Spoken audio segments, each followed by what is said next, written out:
Hello everyone, welcome to How to Solver. Today in this video, I am gonna show you how to add or remove taskbar icons. Before starting the video, please subscribe to How to Solver.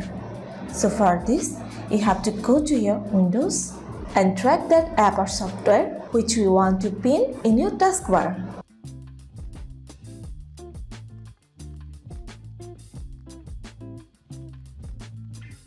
So this is how you can add any app or software in your taskbar. If you want to remove it, then put your mouse on that app and click the right button of your mouse. And here you can see unpin from taskbar. Press on it. So this is how you can add or remove app or software in your taskbar. So guys, that's it. You can do this. I think this video is very helpful to you. If it was, then give a thumbs up and hit the subscribe button, and thanks for watching.